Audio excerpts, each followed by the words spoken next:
Hello friends, good evening to all and welcome to all in my YouTube channel Shubham Jain ABC exam पर।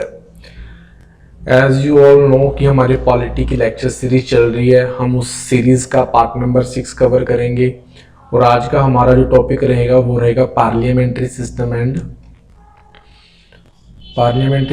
And federal system.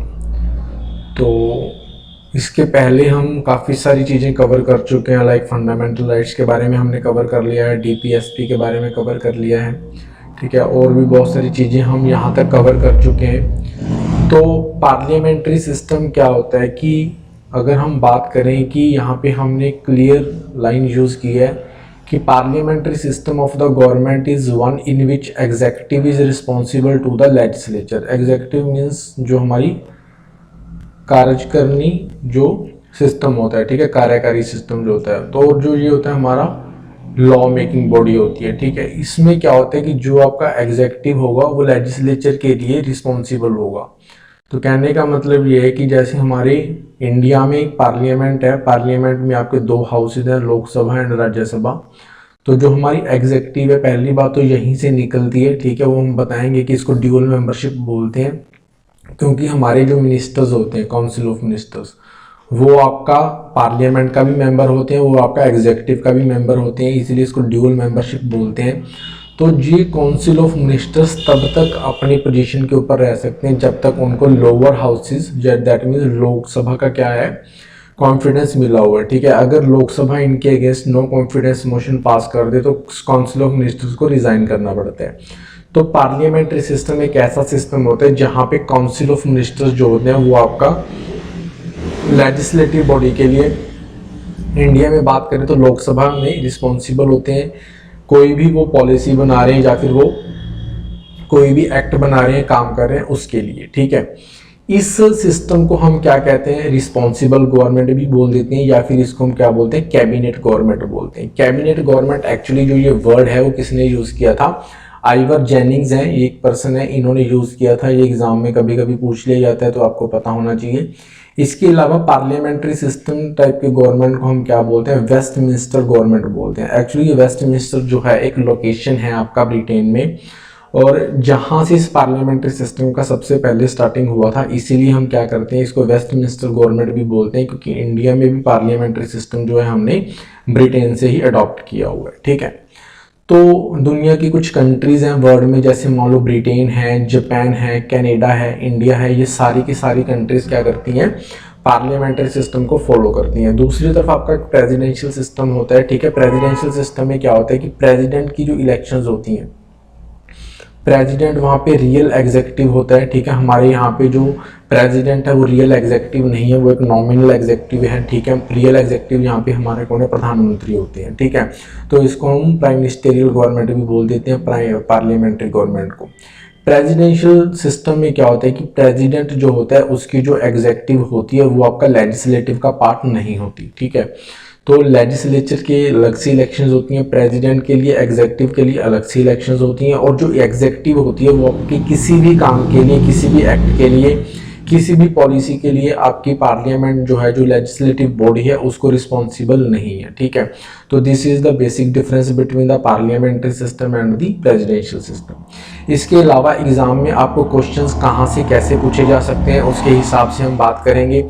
सबसे पहले तो क्या हमारे constitution में पार्लियामेंट्री सिस्टम के बारे में डिफाइन किया हुआ है? यस, बिल्कुल, हमारे कॉन्स्टिट्यूशन में पार्लियामेंट्री सिस्टम की बात करते हैं। Article number 74, article number 75, article number 163 and article number 164। पहले जो ये दो आर्टिकल हैं 74, 75, ये आपका सेंट्रल लेवल की बात करती हैं, ठीक है। और जो ये आपका 63, 64, 163, 164 आर्टिकल है, ये आपके स्टेट लेजिस्लेचर्स की बात करते हैं, ठीक है। आर्टिकल नंबर 74 क्या बोलते हैं कि हमारे जो प्रेसिडेंट होंगे, जिनको हम नॉमिनल हेड बोलते हैं, ठीक है, उनकी सहायता के लिए हमारे पास क्या होगा, उनकी सहायता के लिए मतलब कि उनको काम जो है वो किनकी एडवाइस के ऊपर करना पड़ेगा, काउंसिल ऑफ मिनिस्टर्स की एडवाइस के ऊपर काम करना पड़ेगा। और जो ये काउंसिल ऑफ मिनिस्टर्स है इसको हेड कौन करेगा, प्राइम मिनिस्टर हैं, उनको हेड करेंगे, ठीक है। उसके बाद क्या है, आर्टिकल नंबर 75। आर्टिकल नंबर 75 क्या बोलता है कि प्रेसिडेंट जो है वो आपके प्राइम मिनिस्टर को अपॉइंट करेंगे, ठीक है, उस बंदे को अपॉइंट करेंगे जिसको हमारी लोकसभा में मेजोरिटी मिली है, ठीक है। या फिर प्राइम मिनिस्टर अगर मान लो किसी को मेजोरिटी नहीं मिली है तो प्रेसिडेंट किसी पर्सन को बुला सकते हैं जिसको लगता है कि वो क्या कर सकता है, गवर्नमेंट बनाने के लिए दावा पेश कर सकता है, ठीक है। उसके बाद प्राइम मिनिस्टर की एडवाइस के ऊपर क्या किया जाएगा, उसके जितने भी अदर मिनिस्टर्स हैं उनको क्या किया जाएगा, अपॉइंट किया जाएगा। तो सेम यही आर्टिकल्स, आर्टिकल नंबर 163, 164 जो है वो स्टेट्स में आते हैं। गवर्नर जो है काउंसिल ऑफ मिनिस्टर्स के एडवाइस के ऊपर काम करेगा, आर्टिकल नंबर 163। सीएम को अपॉइंट करेगा अंडर आर्टिकल नंबर 164 और दूसरे मिनिस्टर्स को अपॉइंट करेगा सीएम की एडवाइस के ऊपर। तो जो ये 4 आर्टिकल्स हैं ये इंपॉर्टेंट है आपके पार्लियामेंट्री सिस्टम को डिफाइन करने के लिए, ठीक है। उसके बाद आता है हमारा features of the parliamentary system. Parliamentary system के फीचर्स क्या हैं, या तो डायरेक्टली आपको एग्जाम में यही पॉइंट्स दिए हुए होंगे और उनमें से पूछ लिया जाएगा कि कौन सा फीचर नहीं है। तो जो ये गिवन 8 फीचर्स हैं वो आपके पार्लियामेंट्री सिस्टम के फीचर्स हैं, ठीक है। इनके बारे में 1 बाय 1 बात कर लेते हैं। पार्लियामेंट्री सिस्टम में आपके 2 तरह के एग्जेक्टिव्स होते हैं, एक आपका नॉमिनल एग्जेक्टिव होता है, दूसरा आपका रियल एग्जेक्टिव होता है, ठीक है। नॉमिनल एग्जेक्टिव का मतलब ये होता है कि वो वैसे तो हेड ऑफ द स्टेट है, जैसे मान लो हमारे प्रेसिडेंट है वो इंडिया के हेड ऑफ द स्टेट है, लेकिन उनके हाथों में कोई रियल पावर है नहीं, ठीक है। इनको हम डी जर हेड भी बोल देते हैं, ठीक है। जो आपकी रियल एग्जेक्टिव है वो आपकी प्राइम मिनिस्टर के हाथों में है, जिसको हम डी फैक्टो भी बोल देते हैं, ठीक है। तो real executive and nominal executive ऐसे करके डिवाइड होती है पार्लियामेंट्री सिस्टम में, ठीक है। उसके बाद होती है आपकी majority party rule. Parliamentary system में क्या होता है कि जिस पार्टी को मेजोरिटी मिलती है आपकी लोअर हाउस में, ठीक है, जिसकी हम लोकसभा की बात कर रहे हैं, तो वही पार्टी क्या करती है, आपका रूल करती है, ठीक है। क्योंकि आपका क्या होता है कि जो आपकी एग्जेक्टिव होती है वो लेजिस्लेचर से निकलती है, और लेजिस्लेचर जिसमें कॉन्फिडेंस दिखाती है, जिसके पास मेजोरिटी होती है लेजिस्लेचर में, वही पार्टी उसकी सपोर्ट से क्या बनती है, फिर आपका एग्जेक्टिव बन जाती है। उसके बाद आता है कलेक्टिव रिस्पॉन्सिबिलिटी। ये बहुत ही इंपॉर्टेंट वर्ड है, आजकल काफ़ी न्यूज़ में है, इसके बारे में हम बात करेंगे। देखिए, कलेक्टिव रिस्पॉन्सिबिलिटी का मतलब ये होता है कि जो आपके ये काउंसिल ऑफ मिनिस्टर्स हैं, अगर आपकी कैबिनेट में अब एक कोई फैसला करती है, कोई डिसीजन लेती है, तो वो सभी काउंसिल ऑफ मिनिस्टर्स के ऊपर इम्प्लीमेंट हो जाता है, ठीक है। सभी काउंसिल ऑफ मिनिस्टर्स को अगर मिलके भी डिसीजन लेते हैं तो वो सारे मिनिस्टर्स को इंडिविजुअली भी मानना पड़ता है। ये होती है आपकी कलेक्टिव रिस्पॉन्सिबिलिटी। कलेक्टिव रिस्पॉन्सिबिलिटी का ये मतलब नहीं होता कि अगर एक मिनिस्टर डिसीजन ले ले तो वो सभी को मानना है, बल्कि ये रिवर्स होती है कि अगर पूरी की पूरी काउंसिल ऑफ मिनिस्टर को डिसीजन ले तो वो सभी मिनिस्टर्स को इंडिविजुअली मानना पड़ेगा। अभी रिसेंटली न्यूज़ में यही था कि किसी एक मिनिस्टर ने किसी टॉपिक के ऊपर कुछ कहा तो उसके ऊपर ये बोला कि ये गवर्नमेंट का ही स्टैंड है, अगर किसी मिनिस्टर ने ऐसा बोल दिया, जिसकी वजह से ये डिबेट चली कि अगर गवर्नमेंट का ये स्टैंड है तो फिर गवर्नमेंट के अगेंस्ट नो कॉन्फिडेंस मोशन आना चाहिए, क्योंकि वो स्टेटमेंट गलत थी। लेकिन सुप्रीम कोर्ट ने ये बोला कि मिनिस्टर इंडिविजुअली अपनी कैपेसिटी में कोई भी स्टेटमेंट दे सकता है, इसको कलेक्टिव रिस्पॉन्सिबिलिटी नहीं माना जाना चाहिए। और इसी की कॉन्टेक्स्ट में सुप्रीम कोर्ट ने आर्टिकल नंबर 19 की भी चर्चा की थी, जिसमें आपका freedom of expression and thought की बात आती है, ठीक है। उसमें सुप्रीम कोर्ट ने ये बोला कि आप मिनिस्टर की जो बोलने की आज़ादी है उसके ऊपर ये कह के रिस्ट्रिक्शन मत लगाइए कि इसका बोलना कलेक्टिव रिस्पॉन्सिबिलिटी होता है। अदरवाइज क्या हो जाएगा कि आर्टिकल नंबर 19 में एक और ग्राउंड ऐड हो जाएगा और हम कोई एडिशनल ग्राउंड ऐड नहीं करना चाहते, ठीक है। होप सो यहाँ पे समझ आ गया होगा आपको कि क्या कंसेप्ट है और न्यूज़ में क्या चल रहा है, ठीक है। उसके बाद है आपका पार्लियामेंट्री सिस्टम है पॉलिटिकल होमोजेनिटी। पॉलिटिकल होमोजेनिटी का मतलब ये होता है कि जैसे मान लो देखो, ये मानते हैं कि एग्जीक्यूटिव एंड लेजिस्लेचर में जब तक हार्मनी नहीं रहेगी तब तक एग्जीक्यूटिव अच्छा काम नहीं कर सकती, क्योंकि उसके अगेंस्ट नो कॉन्फिडेंस मोशन आ जाएगा।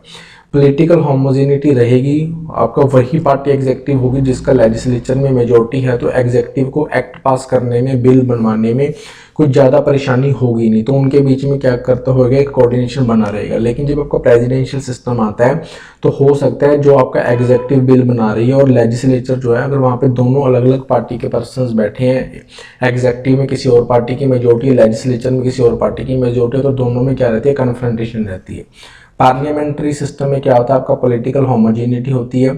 डबल मेंबरशिप मैंने आपको यहाँ पे पहले ही समझा दिया है कि जो आपकी एग्जीक्यूटिव होती है वो आपकी लेजिस्लेचर का पार्ट होती है। हमने ये भी पढ़ा था कि अगर कोई पर्सन मिनिस्टर अपॉइंट हो रहा है without the member of the parliament, तो उसको विद इन 6 मंथ्स क्या बनना पड़ेगा, मेंबर ऑफ द पार्लियामेंट भी बनना पड़ेगा। कहने का मतलब ये है कि कोई भी बंदा जो एग्जीक्यूटिव का मेंबर है वो लेजिस्लेचर का मेंबर बनेगा ही बनेगा। उसके लिए एक टाइम पीरियड भी दिया हुआ है कि अगर डायरेक्टली आप किसी बंदे को मिनिस्टर अपॉइंट करते हो तो उसको 6 महीने में क्या बनना पड़ेगा, मेंबर ऑफ द लेजिस्लेचर बनना पड़ेगा। तो डबल मेंबरशिप आपका क्या होता है, पार्लियामेंट्री सिस्टम का एक फीचर है। उसके बाद leader of the prime minister, हमने आपको बोला ही है कि आपको एक रियल एग्जेक्टिव भी चाहिए, ठीक है, पार्लियामेंट्री सिस्टम में। और काउंसिल ऑफ मिनिस्टर्स को हेड करने वाला पर्सन क्या होता है, प्राइम मिनिस्टर होता है, ठीक है। उसकी लीडरशिप में, उसकी डायरेक्शन में ही जो आपकी पूरी की पूरी एग्जेक्टिव है वो काम करती है, ठीक है। उसके बाद resolution of the house. Parliamentary system में क्या होता है कि अगर आपका एग्जेक्टिव का हेड रिजाइन कर दे तो आपकी लेजिस्लेचर भी डिसॉल्व हो जाती है। लेकिन प्रेसिडेंशियल सिस्टम में ऐसा होता नहीं है। प्रेसिडेंशियल सिस्टम में अगर आपका एग्जेक्टिव आपका रिजाइन करती है तो आपका जरूरी नहीं है कि लेजिस्लेचर भी डिसॉल्व हो जाएगी, ठीक है। पार्लियामेंट्री सिस्टम में आपका लोअर हाउस डिसॉल्व हो जाता है, ठीक है। इसको मैंडेटरली डिसॉल्व करना पड़ेगा जैसे ही आपकी एग्जेक्टिव रिजाइन करती है। उसके बाद आती है सिक्रेसी। सिक्रेसी का यहाँ पे क्या होता है कि जो मेंबर आपके एग्जेक्टिव का पार्ट होता है उसको एक ऑथ लेनी होती है सिक्रेसी की, कि उसकी पर्सनल कैपेसिटी में उसके पास जो भी गवर्नमेंट की एग्जेक्टिव की इंफॉर्मेशन रहेगी वो पहले लीक नहीं होगी, ठीक है। सीक्रेट रखेगा वो इंफॉर्मेशन जब तक वो गवर्नमेंट की तरफ से पब्लिक नहीं कर दी जाती। यहाँ पे एक चीज़ हो रहा है कलेक्टिव रिस्पॉन्सिबिलिटी के साथ, चलो हम वो बाद में पढ़ लेंगे जब हम ब्रिटेन के साथ हमारे डिफरेंसेस क्या हैं। वैसे तो वो भी पार्लियामेंट्री सिस्टम है, हम भी पार्लियामेंट्री सिस्टम, और हमने ब्रिटेन से ही उसको अडॉप्ट किया है, ठीक है। लेकिन हम दोनों के बीच में हमारा जो पार्लियामेंट्री सिस्टम है इंडिया में और ब्रिटेन में जो पार्लियामेंट्री सिस्टम है उसमें डिफरेंसेस हैं। वो क्या डिफरेंसेस है वो हम अभी देख लेते हैं आगे, ठीक है। उसके बाद क्या है कि हमारे इंडिया में काफ़ी बार ये चर्चा हुई है कि पार्लियामेंट्री सिस्टम को प्रेसिडेंशियल सिस्टम में क्या कन्वर्ट कर देना चाहिए। पार्लियामेंट्री सिस्टम में बहुत सारी प्रॉब्लम्स आ रही हैं, तो इसके रिगार्डिंग एक कमेटी आपको याद रखनी है कि स्वर्ण सिंह कमेटी बनी थी 1975 में, और उसने ये रिकमेंड किया था कि ऐसी कोई ज़रूरत नहीं है। इंडिया में जो पार्लियामेंट्री सिस्टम है काफ़ी अच्छा चल रहा है, ठीक है, इसको कोई ज़रूरत नहीं है। उसके अलावा अगर हम बात करें, और ये basic structure of the constitution भी है, पार्लियामेंट्री सिस्टम होना हमारे इंडिया में basic structure of the constitution है जिसको हमारा पार्लियामेंट चेंज नहीं कर सकता, ठीक है। तो ये डिबेट ऑटोमेटिकली यहाँ पे एक तरह से ख़त्म हो जाती है, लेकिन ये चलती तो रहती हुई है। उसके बाद हम बात करते हैं distinctions between the Indian and the British model. देखिए ब्रिटिश भी पार्लियामेंट्री मॉडल है और इंडिया का भी पार्लियामेंट्री सिस्टम है, लेकिन दोनों के बीच में कुछ डिफरेंस है। India has republican system but there is monarchy in Britain. Republican का मतलब क्या होता है कि हमारा जो हेड ऑफ द स्टेट होगा, जैसे हमारे प्रेसिडेंट है, वो हमारे इलेक्टेड हैं, वो कोई मोनार्क नहीं है, कोई राजा या रानी नहीं है कि उनको हेरिडिटरी राइट्स मिल गए हैं। एक बंदा यहाँ पे किसी एक स्पेशल प्रिविलेजेस की वजह से हमारे स्टेट का हेड बन गया, फिर उसका पूरा लीनेज, उसका खानदान ही बनता रहेगा, ऐसा नहीं है। रिपब्लिकन का मतलब होता है गणतंत्र। हमारे यहाँ पे गणतंत्र सिस्टम चलता है, ठीक है, पार्लियामेंट में पार्लियामेंट्री सिस्टम के अंडर। तो हमारे यहाँ पे क्या होगा, रिपब्लिकन होंगे, रिपब्लिकन सिस्टम होगा। लेकिन ब्रिटेन में क्या है, मोनार्की है, एक ही परिवार रूल करता है। जैसे महारानी एलिजाबेथ रूल करती हैं, फिर उनके आगे उनके फैमिली के मेंबर ही रूल कर रहे हैं as a head of the state.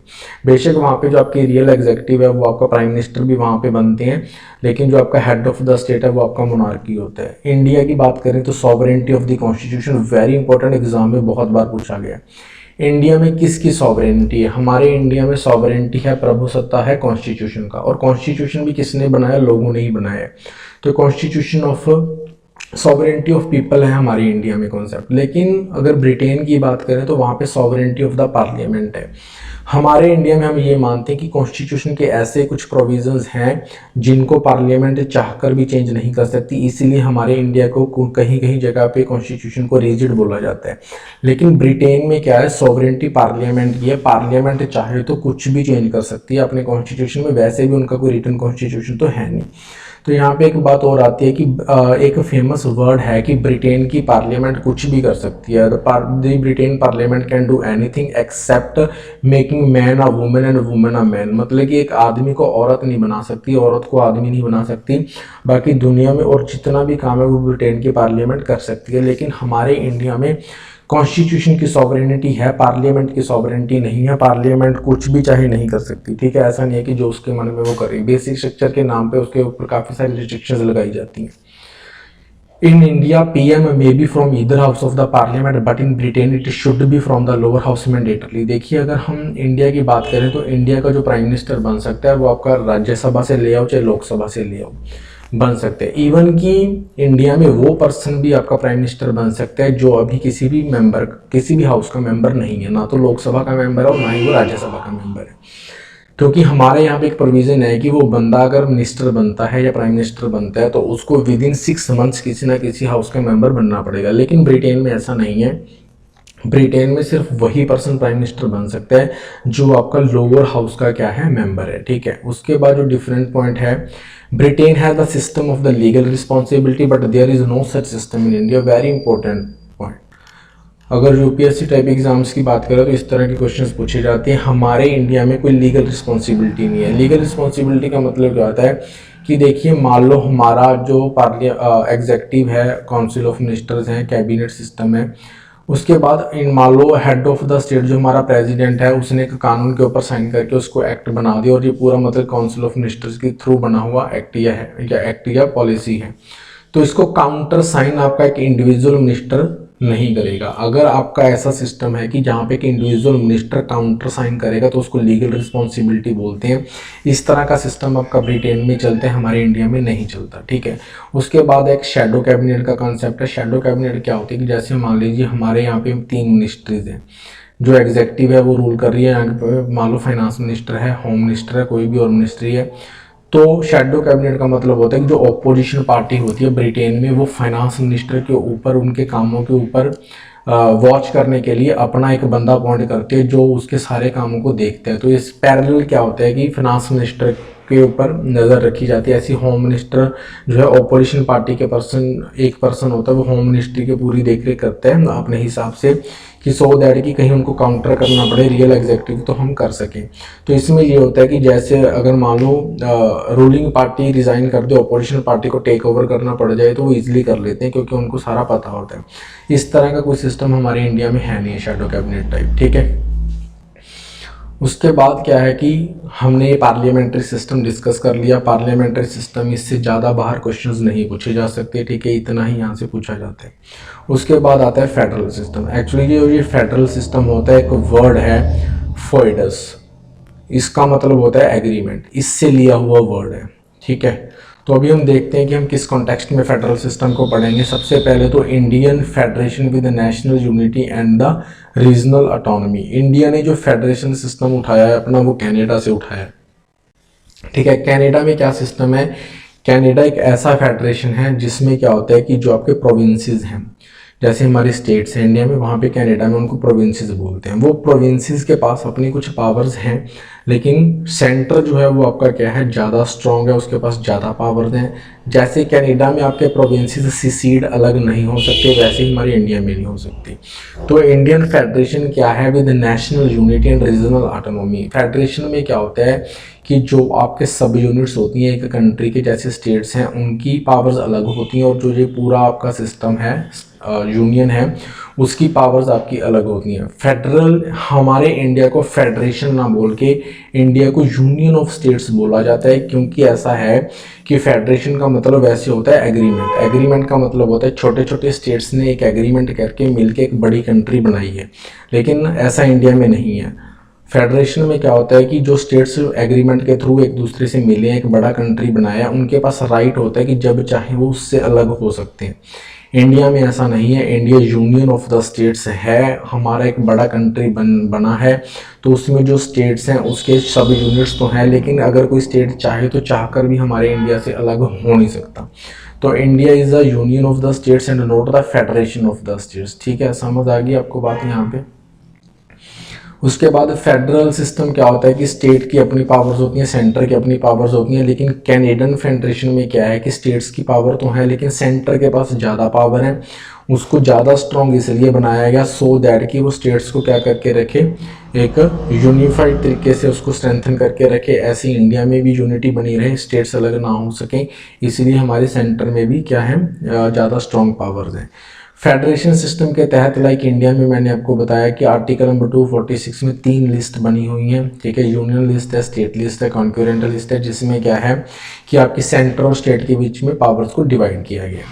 अभी हम federal features of the Indian constitution, हम इंडियन कॉन्स्टिट्यूशन के फेडरल फीचर्स की बात करते हैं, क्योंकि डायरेक्टली एग्जाम में क्वेश्चन देके पूछ लिया जाता है कि which of the following is note the federal feature of the Indian constitution. तो ये आपके फेडरल फीचर्स हैं, इस साइड आपके यूनिटरी फीचर्स हैं।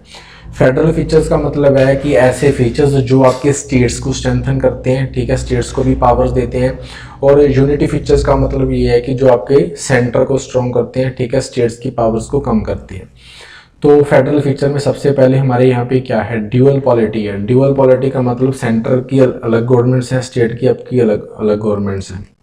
इसके अलावा अगर ड्यूअल पॉलिटी में बात करें तो यहाँ पे फर्स्ट पॉइंट के साथ आपको 7th पॉइंट पढ़ना है, बाई कैमरलिज्म। बाई कैमरलिज्म क्या है, देखो जो लोकसभा और राज्यसभा 2 हाउसेज हैं, इसको हम बाई कैमरलिज्म बोलते हैं। लोकसभा डायरेक्टली आपकी चूज की जाती है सेंट्रल लेवल के ऊपर लोगों के थ्रू, लेकिन जो आपकी राज्यसभा होती है वो आपके स्टेट्स को रिप्रेजेंट करती है सेंटर में या पार्लियामेंट में, ठीक है। उसके बाद है रिटन कॉन्स्टिट्यूशन। हमारे कॉन्स्टिट्यूशन अगर रिटन कॉन्स्टिट्यूशन है तो रिटन कॉन्स्टिट्यूशन में क्लियरली डिफाइन किया जाता है कि स्टेट की क्या पावर है, सेंटर की क्या पावर है। सेंटर जो है वो क्या नहीं कर सकता, स्टेट की पावर्स को ज़्यादा मतलब कि सेल्फ ऑक्यूपाइड होकर उनको ख़त्म नहीं कर सकता। तो रिटन कॉन्स्टिट्यूशन जो आपका फेडरल फीचर्स का क्या है, पार्ट है, ठीक है। उसके बाद एक डिवीजन ऑफ पावर्स मैंने यहाँ पे बता दिया। आर्टिकल नंबर 246 में centre, state list and concurrent list बनी हुई है, तो डिवीजन कर रखी है कि किसके पास क्या पावर्स रहेंगी। उसके बाद सुपरमेसी ऑफ द कॉन्स्टिट्यूशन होता है, ठीक है। ऐसा नहीं है कि उस कॉन्स्टिट्यूशन में पार्लियामेंट चाहे तो सेंटर को ज़्यादा स्ट्रॉन्ग बना दे, स्टेट्स को ख़त्म ही कर दे उनकी पावर्स को, क्योंकि कॉन्स्टिट्यूशन की सुपरमेसी है। तो हमने जैसे इंडिया में कुछ प्रोविजंस को क्या रखा है, basic structure of the constitution में। उसके बाद कुछ प्रोविजंस रिजिड होते हैं, ठीक है। रिजिड प्रोविजंस इसलिए रखे जाते हैं कि स्टेट्स को उनकी रिक्वायर्ड पावर उनको जो चाहिए वो मिली रहे, पार्लियामेंट उसको ख़त्म ना कर दे। इंडिपेंडेंट जुडिशरी भी बहुत इंपॉर्टेंट है, क्योंकि जब तक जुडिशरी इंडिपेंडेंट नहीं होगी तो स्टेट्स के साथ अगर कुछ गलत कर रहा है सेंटर तो उसको कैसे रोक पाएगी, ठीक है। तो जो ये फीचर्स हैं वो आपके फेडरल फीचर्स हैं। और यूनिटरी फीचर्स में क्या है, आपका सिंगल कॉन्स्टिट्यूशन है पूरे इंडिया का, ठीक है।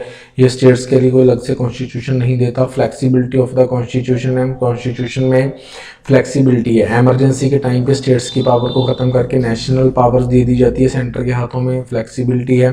एमरजेंसी प्रोविजन इसमें यहाँ पे लिखा भी हुआ है। सिंगल सिटीजनशिप है, पूरे इंडिया का सिटीजनशिप होगा, स्टेट्स का सिटीजनशिप नहीं होता।